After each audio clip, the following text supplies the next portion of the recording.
안녕하세요. 이번 시간부터는 특수상 대성 이론에 대하여 공부하게 됩니다. 생소한 내용이 많으니 수업 시간에 들은 내용을 바탕으로 이번 온라인 학습을 통해 다시 복습하시기 바랍니다. 먼저 상대성 이론을 본격적으로 학습하기 전에 그 사전 지식에 해당되는 기준계와 좌표계에 대해 알아봅시다. 상대성 이론은 시간과 공간에 대한 이론이기 때문에 측정이 이루어지는 시공간을 정확히 정의하는 것이 중요합니다. 먼저 기준계란 관찰이나 측정을 하는 특정한 장소나 공간을 의미합니다. 예를 들어서 우리가 지금 존재하는 교실이나 방이 하나의 기준계가 될 수 있습니다. 그 공간 안에서 어떤 사건을 관찰 또는 측정하게 되는 것이죠. 이 공간은 정지한 상태이겠죠. 반면 움직이는 엘리베이터 안이나 차 안도 또 다른 기준계가 될 수 있습니다. 똑같이 운동하는 기준계라도 계가 등속이나 가속하는 여부에 따라 그 의미가 달라질 수 있습니다.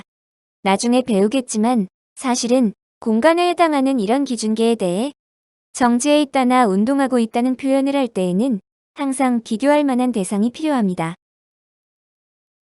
다음은 좌표계입니다. 공간에 해당하는 기준계의 특정 위치를 원점으로 잡고 특정 방향을 축으로 삼아 눈금을 표시하여 위치를 표현하는 체계를 의미합니다. 우리가 잘 아는 직교 좌표계가 대표적인 좌표계 중 하나입니다. 그 외에도 각도를 사용하는 극좌표계나 원통 좌표계도 있습니다. 좌표계가 운동을 한다면 어떻게 될까요? 운동에 따른 좌표계의 분류를 알아봅시다. 관성 좌표계는 간단히 관성계라고도 하며 관성의 법칙의 전제인 계에 작용하는 알짜힘이 0인 좌표계입니다. 구체적으로는 좌표계가 정지 또는 등속도 운동을 하는 경우에 해당합니다. 예시를 들면 정지 상태의 관측자, 등속 운동을 하고 있는 차나 엘리베이터를 들 수 있습니다.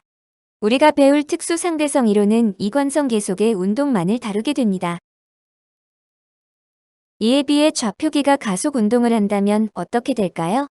이때는 계에 작용하는 알짜힘이 0이 아닙니다.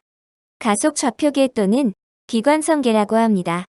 예시로는 가속 운동하는 공간의 내부, 특히 자전하는 지구와 같은 회전 좌표계도 가속 좌표계의 일종입니다. 수업 시간에 설명한 바와 같이 지구의 자전 효과는 매우 작기 때문에 지구는 근사적으로 정지한 관성 좌표계로 간주하기도 합니다.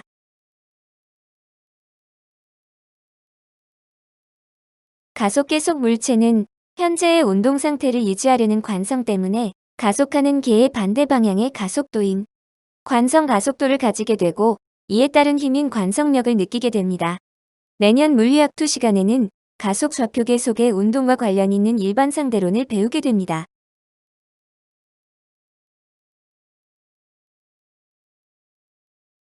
운동의 상대성을 표현하는 상대 속도에 대해 알아봅시다.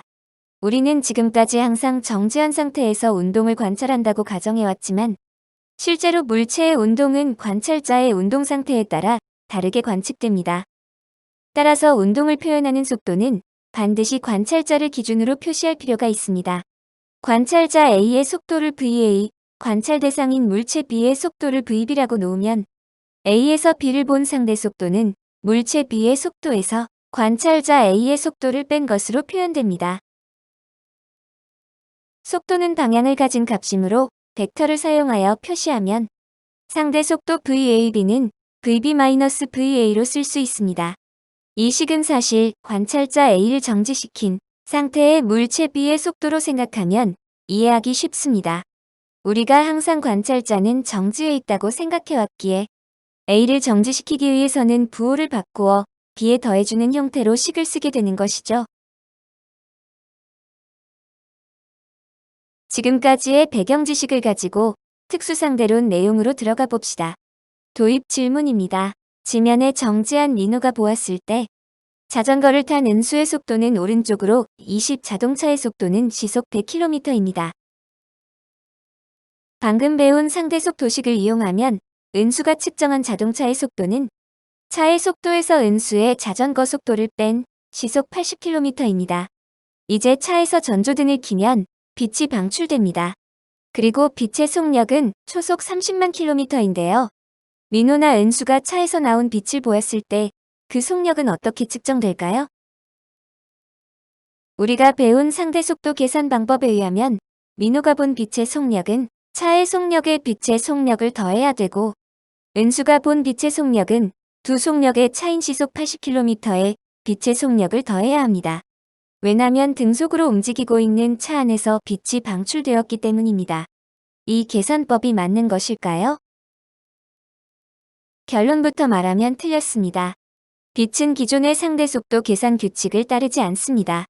그 이유를 설명하는 실험이 마이켈슨 몰리 실험인데요. 가상 실험은 수업 시간에 보았습니다. 다시 보실 분은 링크를 클릭해 보세요. 영국의 물리학자 맥스웰이 빛이 전자기파의 일종임을 예측했고, 이후 다른 과학자들이 수행한 수많은 실험을 통해 사실로 증명되었습니다. 그때까지 파동이란 파동을 전파하는 물질인 매질이 있어야 전파된다고 믿었기에, 예를 들면 소리는 공기, 지진파는 지면, 물결파는 물 등이 각각 매질에 해당됩니다. 빛이 파동이라면 당연히 그에 해당하는 매질이 있을 것이라고 생각했습니다. 그리고 그 매질을 에테르라고 이름을 붙이고 매질의 실체를 알고자 다음과 같은 실험을 수행합니다. 에테르가 있다면 에테르가 흐르는 방향과 상관없이 수직과 수평 방향으로 빛을 이동시켰을 때 두 빛의 속도 변화가 반드시 생기게 됩니다. 속도 차이는 동일한 거리를 이동했을 때 탐지기에 도착하는 시간 차이를 만들게 됩니다. 즉, 에테르가 있다면 반투명 거울에서 쪼개진 두 빛이 서로 다른 시간에 탐지기에 도달합니다. 에테르가 흐르는 방향을 몰랐기 때문에 모든 방향에 대해서 실험을 하였는데, 놀랍게도 어느 방향으로 실험을 해도 두 빛은 항상 동시에 탐지기로 들어왔습니다. 이는 빛을 전달하는 매질인 에테르는 없고, 더 나아가서 빛의 속도인 광속은 항상 일정하다는 것을 의미합니다. 빛과 같은 전자기파가 왜 매질을 필요로 하지 않고 직접 이동하는가에 대해서는 2학기 때 다시 배울 예정입니다. 이제 특수 상대론의 가설입니다. 1905년 취리 특허청의 공무원이었던 20대 청년 아인슈타인이 생각했던 두 가지 가설입니다. 첫 번째는 상대성 원리입니다.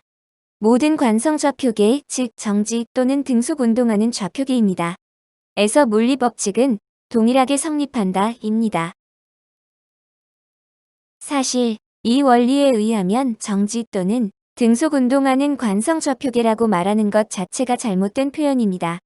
관성 좌표계 길이는 상대적 속도차만 있을 뿐, 누가 정지이고 누가 등속 운동인지 구별하는 것 자체가 전혀 의미 없는 일일 뿐입니다.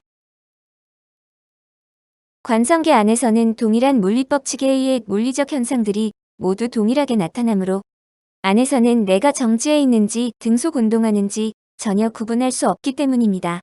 커튼만 치면 우리가 공부하는 다용도 교실이 사실은 등속 운동하는 우주선인지 어떻게 구분할까요? 참고로 개가 서로 다르다는 것을 우리가 구분하려면 가속 좌표계의 관성력이 필요합니다. 두 번째는 마이켈슨 몰리 실험의 결과인 광속불변의 원리입니다. 아까 빛의 속도는 약 초속 30만 km라고 했는데요. 사실 이 속도는 진공 중에서의 빛의 속도이고 물질 속에서는 좀 느려집니다.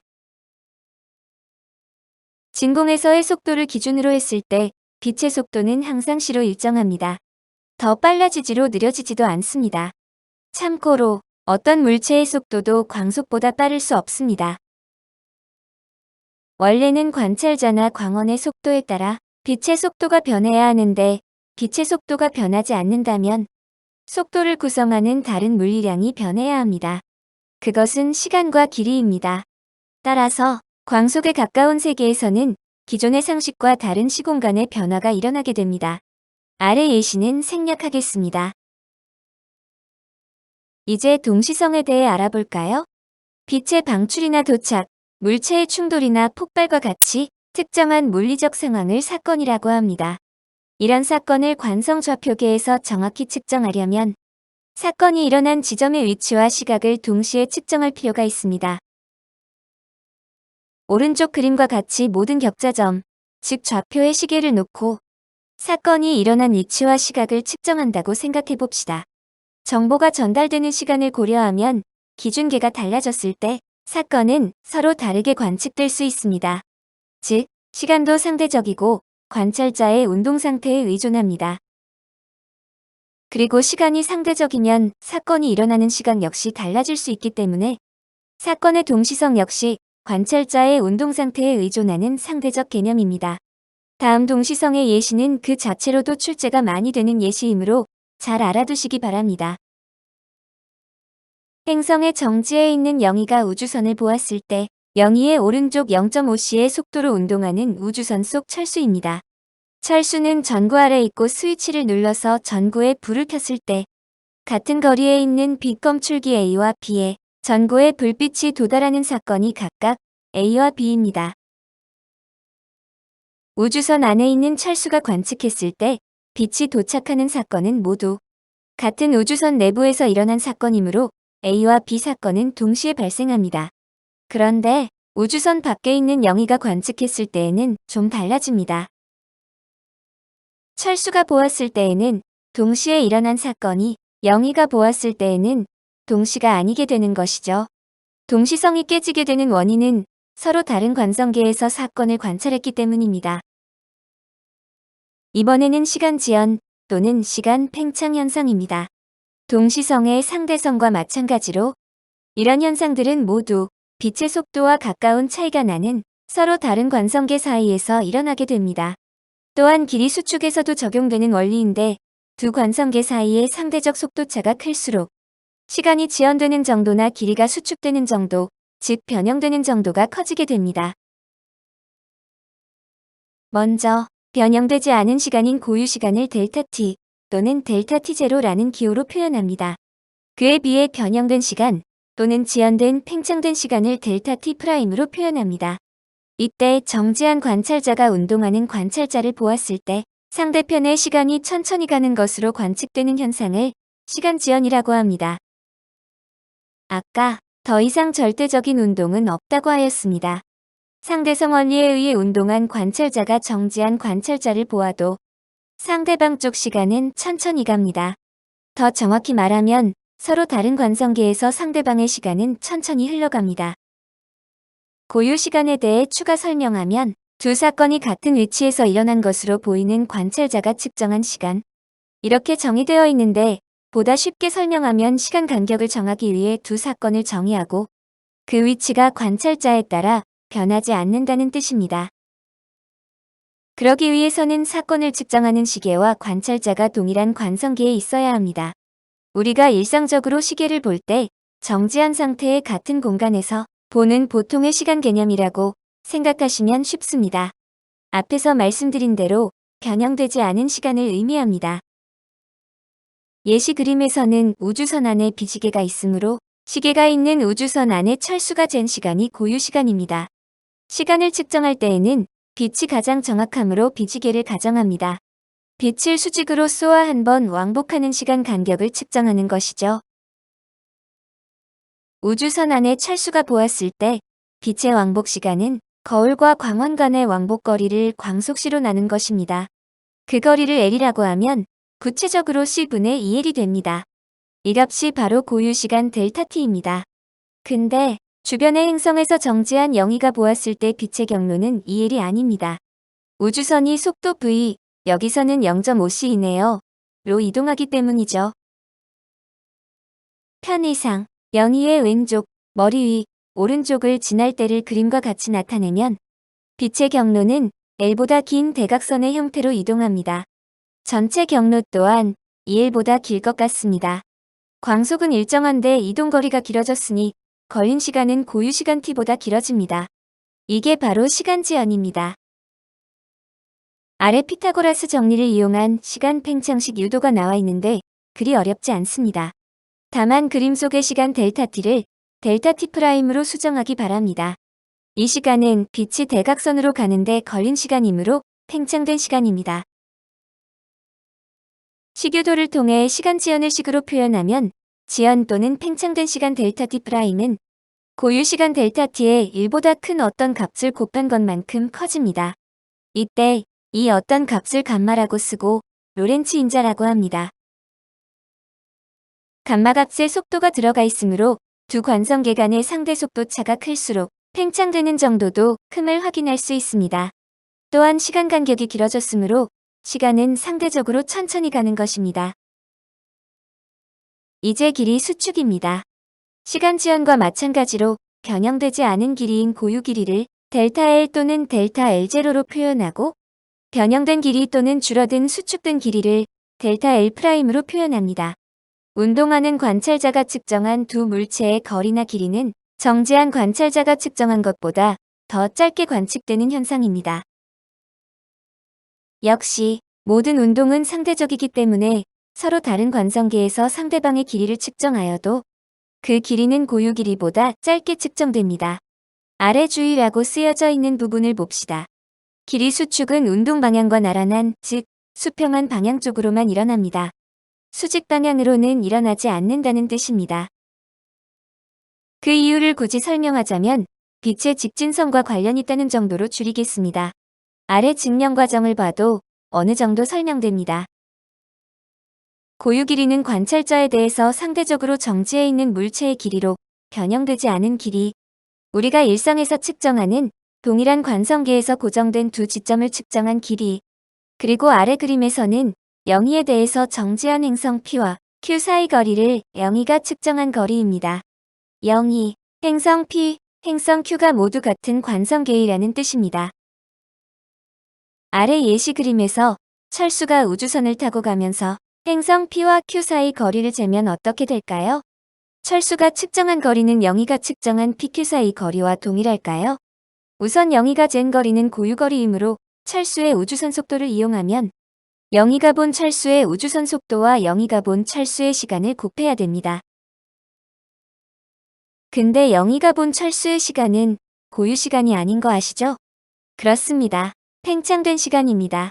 따라서 철수가 우주선을 타고 가면서 거리를 재는 시간은 팽창된 시간보다 짧은 시간을 재는 것입니다. 우주선의 속도의 고유 시간보다 짧은 시간을 곱한 것이 철수가 잰 행성 간의 거리이므로 행성 간의 원래 거리인 고유 길이보다 짧은 거리를 측정하게 됩니다. 와우, 행성 PQ 사이의 거리가 줄었습니다. 무슨 축지법인가요? 말로만 설명했는데 기억할 필요는 없지만 참고로만 식을 보시기 바랍니다. 정확히는 앞에서 사용한 로렌츠 인자 감마분의 1로 길이가 줄어듭니다. 유도 과정에서 시간 팽창식을 이용했기 때문에 당연한 결과입니다. 특수상대론에 의한 현상들은 모두 광속에 가깝게 움직이는 관성계 사이에서 관측되는 현상입니다. 현대 과학기술이 발달함에 따라 더 정확한 측정을 필요로 하게 되어 특수상대론 효과를 적용해야 하는 사례가 특히 정보통신 분야에서 매우 많아지고 있습니다. 특히 전자 같은 소립자들은 매우 가볍고 가속이 쉽기 때문에 광속에 가까운 속도를 낼 수 있는데요. 교과서에서는 소립자 중 하나인 뮤온 입자의 지표면 도달을 예시로 들고 있습니다. 뮤온은 렙톤 입자 중 상대적으로 질량이 커서 쉽게 붕괴하여 전자나 중성미자 등으로 변하게 되는데 지구상에서 측정한 붕괴 시간을 측정하여 뮤온 수명의 고유 시간을 알 수 있습니다. 이 시간을 가지고 이론적으로 계산해 보았을 때 대기권 밖에서 지면으로 낙하하는 뮤온 입자가 지표면에 도착하는 것은 불가능합니다. 이론상으로는 불가능한데 실제로 지표면에서 뮤온 입자가 관측되는 것을 어떻게 설명할 수 있을까요? 뮤온이 대기권 밖에서 발생한 사건이 A이고 뮤온이 지표면에 도달하는 사건을 B라고 하면 두 가지 관점으로 설명 가능합니다. 일단 지표면의 관성계에서 운동하는 뮤온의 관성계를 보았을 때에는 관찰자가 지면에서 뮤온의 생성과 붕괴되는 시간 간격을 보는 것이므로 두 사건 A, B 사이 시간 간격이 뮤온 수명의 고유 시간보다 커지는 시간 팽창 효과가 일어납니다. 즉, 뮤온 자체의 수명이 길어지므로 더 긴 거리는 낙하하여 지표면에 도달 가능합니다. 이번에는 낙하하는 뮤온 관성계에서 정지한 지면의 낙하 거리를 보았을 때입니다. 시계는 뮤온과 함께 움직이는 게 안에 있는 것이므로 뮤온 자체의 수명은 변하지 않습니다. 대신 낙하하는 거리의 두 지점이 뮤온계가 아닌 지면의 관성계이므로 길이 수축 효과가 낙하하는 방향 쪽으로 일어납니다. 뮤온의 수명은 그대로이지만 낙하하는 거리가 감소하므로 역시 지표면에 도달할 수 있습니다. 어느 관점에서 보던 뮤온과 지면의 상대적인 운동일 뿐이고 그 결과 실제로 뮤온 입자는 지표면에서 관측됩니다. 신기하죠? 이어서 관련 문제를 풀겠습니다.